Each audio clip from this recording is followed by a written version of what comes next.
So Natalie is out. She is officially out of Mike's house, and Yara has a grown-up conversation with Jovi, and that's what I want to talk about today.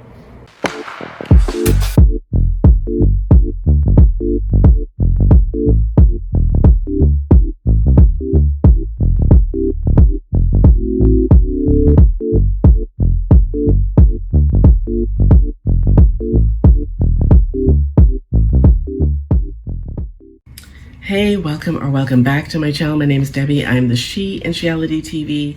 But first things first, I primarily talk about reality TV goings on this channel, but I recently started a new channel that is mostly social and lifestyle commentary, and that channel is called Brain Candy. I'll leave the link to that channel in the description box for this video below. Now let's get back to reality. So, like I said in the intro, Natalie has finally left Mike's house. Now, she was staying at Julia's for however long she was staying at Julia's. She was at Julia's for so long that she has her own room, okay? Now, I said in my last video about this particular couple that Julia is not looking for just friendship. I don't care what anybody says. Julia is crushing on Natalie. Hardcore.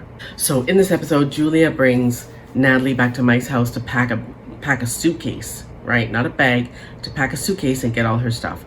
So Natalie comes in and she sits down at the kitchen table with Mike, and these two can't converse. They have no communication skills when it comes to each other, right?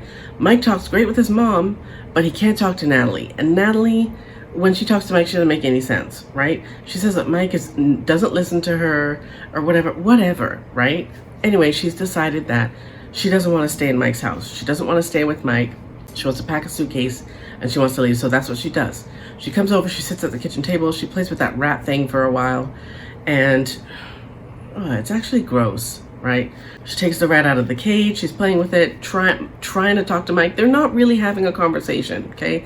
This is the most boring part of this entire episode. They don't speak well to each other, okay? And Mike's a wimp, a complete wimp. He's like, poor me, like moping around like, poor me, my wife left me.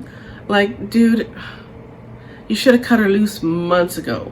You shouldn't have married her, right? Because now that Natalie's got her green card, she's out. She has no reason to stay.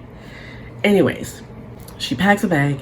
She leaves Julia sitting in the car waiting for her because she drove her over to get her stuff.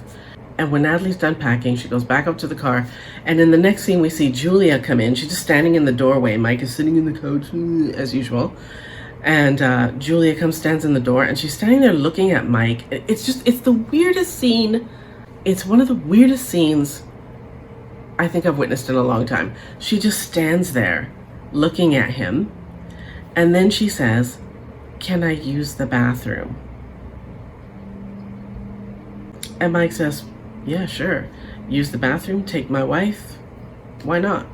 This is not a man. I'm sorry. This is not a man. He has no backbone whatsoever. Anyways, Julia comes out of the bathroom and she gives Mike like a little bit of a pep talk, be strong and whatever. Ashley has the nuts to give him a hug. And then she leaves. So I guess Natalie left. She took Natalie back to her house, and Natalie left her rat at Mike's place. Like, I was kind of surprised that Mike didn't say, "Take your rat with you." I'm surprised that she left the rat there. She didn't think, "I'm going to take this thing with me." So anyways, yeah, they're done. And that's pretty much it for them. Let's move on to Jovi and Yara. You know what? I didn't really like Yara until this episode, where she says, essentially, either you grow up or we're done, right? Jovi is expecting for Yara to be the same person that he started dating, even though, they've been in a relationship and she had a baby, right?